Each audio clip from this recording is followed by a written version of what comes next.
Welcome to the Jill on Money podcast. It is Friday, January 15th, and thank God it is, really. Everyone just, need a break. The news cycle is killer, Mark. It's just exhausting, isn't it? It's too much. So this weekend, I hope that everybody is as excited as I am for the football bonanza. Last weekend was fantastic for me.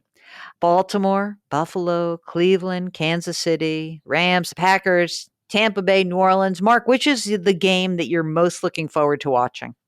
Okay, Mark is excited about the Ravens and the Bills. I was really in the tank for Buffalo since there are no more New York teams at all. So, except for Buffalo, Jets and the Giants playing in New Jersey. Thank you very much. So, I'm kind of bummed because I really like the Ravens and I didn't want them to meet up so early in the process. Tampa Bay, New Orleans, the 40-something-year-olds, that's kind of a fun game too. I don't think either team is so great. But anyway, I hope you enjoy the football weekend. I know that Mark and I will be. In the meantime, if you're thinking about your financial life and something's going on or you're, I don't know, multitasking, maybe you're very excitedly watching your portfolios grow while you're watching your football teams play, you can send us an email. Ask Jill at jillonmoney.com. Ask Jill at jillonmoney.com. That's our email address. And if you'd like to come on the program with us, well, we encourage that. So please just let us know when you send us your email that you want to come on the show. Okay? Sounds good. All right. Now, this is an email from Alex who says, 2 questions, and I hope I don't ramble too much. Don't worry, I'll edit you if you are. Okay. Alex says, I used to work for a school district and I've got a 403B from that job. So this is a state job, and from what I've researched, the pension is not the best funded one in the country. It's not the worst, middle of the pack. I left 4 years ago. I'm barely getting around to what to do with it. It's right now, according to the website, accumulating 2% growth per year. I can do better than that. What's better, roll over to an IRA or a Roth IRA? I opened a Vanguard account. I'm trying to decide the best option. I'm 45, married, 6-year-old and a 4-year-old. Other than Social Security, this is the only savings we have. My wife is self-employed, has no retirement savings. Our total income is $60,000 combined. Well, let's make it easy. Let's start with just move it into an IRA rollover to begin with. Just do that, okay? Because I'm not sure, based on what you've written to me, whether or not you actually have the money to pay the taxes due. So number one, the first thing you should do is at Vanguard, it's an IRA rollover, roll over the old pension, done. Okay. Now let me get to the second question. I now work for a government-funded nonprofit. We have a 403B. I enrolled but didn't choose any investments. By default, I was assigned a target date fund, a 2040 fund. I finally took the time to look at the options and I'm confused. The 403B is with the principal. Okay, so it is an annuity, right? So a 403B often will be an annuity. It is the principal, which is an insurance company. He says, red flag, I know. And I was offered either pre or post-tax. I chose post-tax and that was it. That's great. That's great. Trying to decide the different options and the rate of return and all this, that, and the other thing. Don't worry about what the returns have been since inception and anything else. The only thing that you should look at is, are there 2 index funds that you can use? I see you have a mid-cap index. Don't look at the performance. Just get me 2 or 3 index funds and don't put it all in stocks. Maybe just pick a broad index fund and a small cap fund and a bond fund. And that's it. That's it. And if you want, send us your options and we can take a look at them. Okay. If you don't have money to convert the money in from the old pension plan into a Roth, if you don't have money outside of retirement, don't do it. Okay. Just keep it as an IRA rollover, traditional. Good. Very good. All right. And by the way, Alex says, thanks for your time. I'm an avid listener of the podcast since the 404 mark, the old school 404. All right. Pete writes, I listen to your show and I think you're providing a great service. I am helping a retired friend think through their situation with investments and financial advisor. They were put into American funds, which are front end loaded, which means you pay a commission on the way in. While I hate that, it's a sunk cost. That's the second time we talked about sunk costs in the last few days. That's funny. Okay, so what happens? You buy a front end loaded mutual fund like American funds, which are very good funds if someone else were paying your fee. And then you have a lower 12B1 fee on the once the fee has been paid. Okay. Here's the question. Planner has not changed anything, sold anything, churned. The account is worth about $1 million. Planner sells from existing holdings and sends a monthly amount based on the agreement that covers required minimum distributions. They've held steady through all the market changes. My friend trusts this planner who took over the account 10 years ago and it works through LPL. Going forward, my friend wants someone to manage her money. My question is the expense and fee associated with a stable account with American funds comparable or lower than paying a fee-only planner? Yeah, you are. You're lower. I'd stay where you are. I wouldn't do that.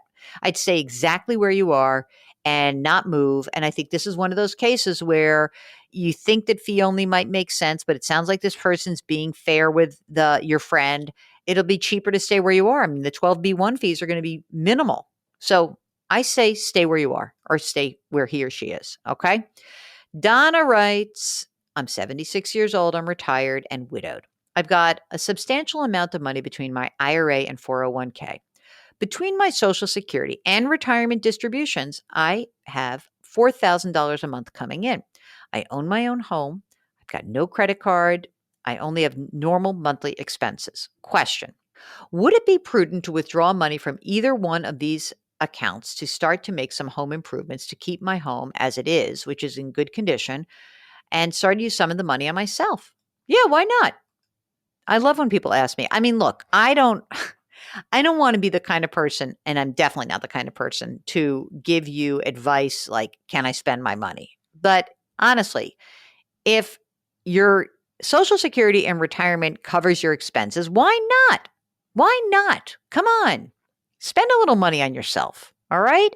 You got to just remember that the money you take out for vacations and just, home improvements, it's going to be taxable because the money that comes out is from pre-tax accounts. But I just want to say that Donna's very cute because she's like, I want to feel like I'm not blowing my money. I have two sons, one married, the other engaged. They're in good financial place. They don't expect anything from me. However, I try not to call on them for large or expensive projects, which I pay for myself. They're not aware of how much money I have in savings. I mean, you didn't tell me what your substantial amount is, but honestly, I think that it's really a good idea to use some of your money and actually spend it on yourself. That's why you have it. She goes on to write, I do not have long-term care insurance. I plan to live in my home with the help, of course. So should I start to withdraw from my savings before something happens to alter my plans? Yes, of course. Please do that. And by the way, Donna listens to me on KDKA radio in Pittsburgh with Lynn Hayes, Freeland, and that KDKA, Mark, oldest radio station in the United States of America. Did you know that?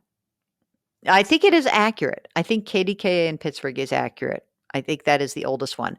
Let me say this, Donna. Go spend some money, will you? Please. I really wish you would. Okay. Hi, Jill and Mark. This is from Kim. Last year when I was laid off, I rolled over a Vanguard TRIP account that contained both pre and after-tax contributions into an IRA. Oh, for God's sakes. This is when this is going to be a pain in the neck. Okay. Vanguard cut two checks. Both were deposited in the same IRA. Should I retrieve the after-tax amount and put it into another account? Yes. Yes. You have to keep these two things separate. You've got to talk to Vanguard and say that these two accounts were erroneously merged. And what you need to do is you've got to have whatever the pre-tax contributions were, they have to be in an IRA rollover account, and the other one has to be labeled as the IRA post-tax account, and maybe you just convert it into a Roth IRA immediately because got to make sure that these are separate. I'm sorry. Please, people, you got to be careful with this. The IRS is going to what's going to end up happening is you're going to lose the fact that you've already paid taxes on some portion of the money. That's why we want to segregate this. Kristen writes, paid off student loans. Now what? That's the subject. My husband and I took 2020 as our year of austerity. We paid off our student loans, about $50,000. And here's this, all caps. Hooray for us, debt free. You betcha, baby. Now, what are we doing with our extra money going forward? I make $110,000 a year. I contribute $11,000 to my 401k, no employer matching, and then $6,000 to a Roth IRA. My husband makes 60,000. He contributes 3 grand to a 401k, no match, 6 grand to a Roth IRA. She says, we want to hit that 15% of income toward retirement. They also have 25 grand in the Vanguard Wellington Fund, 25 in an emergency fund, 35 grand burning a hole in our pockets because we saved so much in 2020. I'm 39, husband's 38, no children, renting an awesome apartment, no other debt. We own one paid off car. We walk to work, houses near downtown. We're thinking of putting 25 grand in another balanced mutual fund, 10 grand in a more risky fund. Then at the end of every month, take our leftover money, probably 2 grand, buy an individual stock just for fun. We're both healthy, runners, paleo diet, attorneys working 10 plus years at our respective jobs, me private, him nonprofit. Look forward to hearing from you. Okay, Kristen, first of all, I like that you're putting it's funny, you say 15% as if that's like it. No, I mean, what I would do is for both of you, before you start investing the extra money, why don't you both get to 19,000 on your 401ks? That's what I think you should both do. And that'll just suck up all that money. So the 35 grand burning a hole in your pocket, if you both went to maxing out your 401ks at 19 grand each, right? So that would mean you'd put another 8,000 in and he'd put 16 in. There, boom, there goes your money, right? That money that's burning a hole in your pockets, done. So I would then make sure that you put the rest of the money in your emergency reserve fund and see if you can manage putting the max into both of your 401ks. Even though your husband doesn't make a lot of money, we still want him to max out his account, and you can use your total savings to help make that happen. That's what I think you should do. And that's it. I love that plan. Another happy customer, Mark. All right, gang. It is very exciting because we have the weekend ahead. And that means that you can pretty much start to manage this, come down from your week and come down from the last few weeks. It's been exhausting. Now more than ever, I do want to remind everybody to wash your hands, to wear your masks, to maintain your physical distancing. Try to do something nice for someone else today. And if that nice thing is that you turn them on to this podcast, that would be great too. Any questions? Shoot us an email. Ask Jill at jillonmoney.com. Thanks for listening. We'll talk to you tomorrow.